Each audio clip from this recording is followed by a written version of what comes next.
Shalom Aleichem. Welcome to the Breslov weekly Parshas here. This week's Parsha is Pinchas. Torah tells us that Pinchas is to be rewarded for his killing of Zimri and the Midianite women, and he will become a Kohen.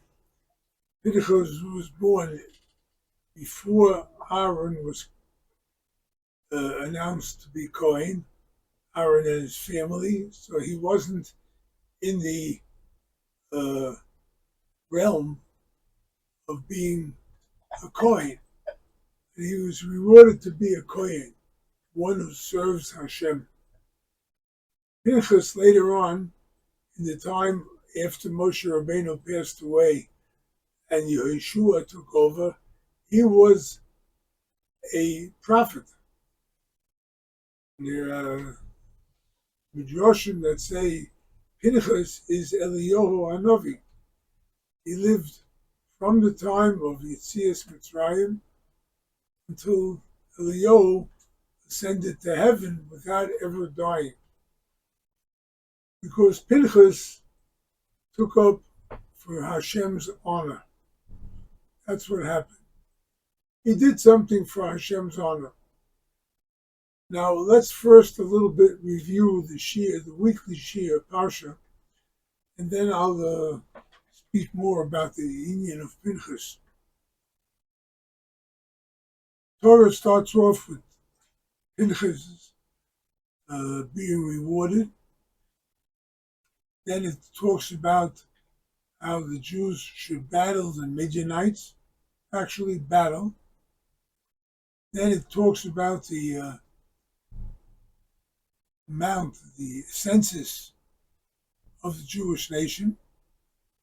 And then Hashem tells Moshe Rabbeinu that these people who are mentioned are the ones who will inherit Eretz Israel. Then the laws of inheritance are revealed. Why? Because the daughters of Tzlofchad, where the Torah says that the males inherit, not the females, and they were 5 daughters, and they said, well, what about us?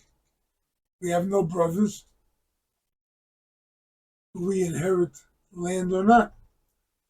And the laws of inheritance were given over, and yes, they did inherit. Then Hashem tells Moshe Rabbeinu, well, prepare for your death. You brought the Jews to the border of the land of Israel. Prepare for your death. And Moshe Rabbeinu says, well, maybe I could inherit the land too. Maybe I can go in. Hashem says, no. You struck the rock. Can't go in. I took an oath. So Moshe Rabbeinu, he's about to die, right? What does he do? He says, take care of my people. Yifkod Hashem b'dekei aruchos l'chobosa ish al ha'eda. Hashem appoints someone to be a leader of the Jews. A leader, not a follower. And Hashem said to him, appoint Yehoshua, your faithful student. And the rest of the Parsha speaks about the various sacrifices that are to be brought daily on Shabbos, Rosh Chodesh, Pesach, Shavuos, Rosh Hashanah, Yom Kippur, Sukkot, and Shmini Atzeres. That's the Parsha in summation. Going back to Pinchas, it's really a kind of an enigma. Pinchas was rewarded. Why? Because he killed a leader of a tribe of Shimon. Killed him. Murdered him. I won't say cold blood, but he murdered him. And for that he gets rewarded. Right? The idea is that Pinchas did it for God's sake. It wasn't stam, it wasn't just general. They got into a fight. No. Zimri ben Solu, the chief of one of the tribes in Shimon, in the tribe of Shimon, did a dastardly act, and he stayed with a Midianite woman, which is against Torah law,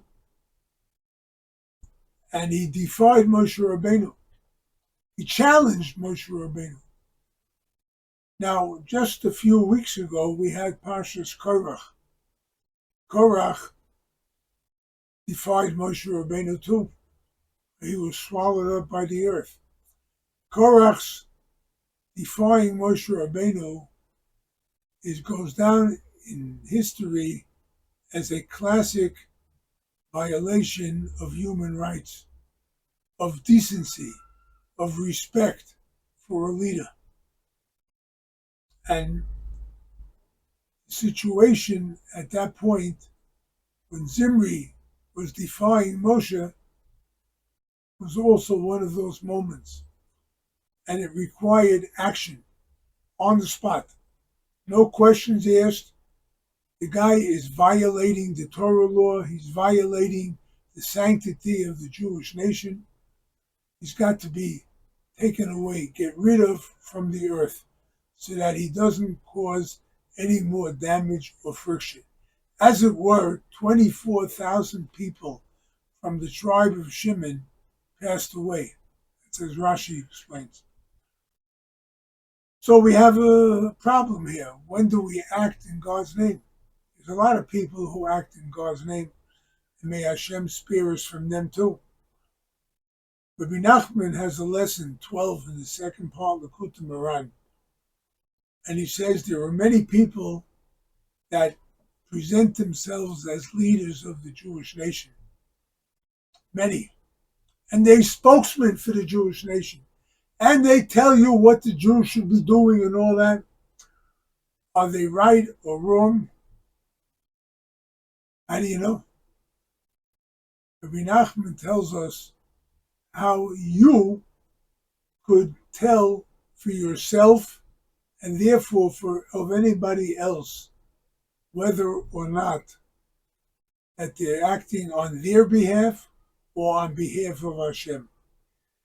He uses these words. If a person has to do something, his intention should be solely for the purpose of Hashem. Solely. Right? And say, how do you do that? By saying, if there's any honor for Hashem in the act that I will do, then do it. If there isn't honor, or if, as we see too many times, desecration of that honor, a shift of that honor so that the person is promoting himself or other things like that, then don't do it. Very simple. If there is honor for Hashem in what you're doing, do it. If there is going to be a desecration of honor, then don't do it. Right? So a person always has to be to act as honorably as possible, as honestly as possible. If you do that, then you're going to bring honor to Hashem, and you're going to bring honor to yourself. If you don't follow that guideline, then the whole world is a stage, and you can do whatever you want, but know that you're in the wrong. That's the first part of this lesson. Second part is when Hashem tells Moshe Rabbeinu, take Yehoshua, because he was your faithful student. He was your faithful follower. We've mentioned many times, as we had with Pinchas, is a leader of Klal Yisrael. Leaders, but doesn't mean that they're leaders. Many of them are followers. What do I mean by that? that they follow whatever the popular idea is of the day. Today, this sounds good. Tomorrow, that sounds good. Free the hostages, beat the Gazans, fight, do whatever you can. Everyone's got a voice telling everyone what to do. The joke is told that Eisenhower said to Ben Gurion when they met, as if he said, I'll tell you how it feels to be a president of 200 million people. It's hard, but we can try to govern them. Ben Gurion said to him, well, maybe try to be the president of 2 million presidents like I am. Right? Because every Jew is a president, everyone has an opinion, and who's right? We don't know. A leader is one who knows what's right, and he does it, whether it's popular or not. That's what Yehoshua was going to be. He was going to lead the people in battle, not follow behind like a general in an office. He was going to be in the front of the army. He was going to lead the people. He was going to tell them what to do, like Moshe Rabbeinu himself. Right? A leader is one who knows what's right to do. And how many people are worthy to be leaders? That's what the Parsha is teaching us about leadership. One of the interesting things about this Parsha is that it talks about inheriting the land of Israel. Now, last Sunday, this past Sunday, we had Shavuos B'Tammuz, fast day, beginning of the 3 weeks when the temple in Jerusalem was violated and invaded, and the temple was ultimately destroyed.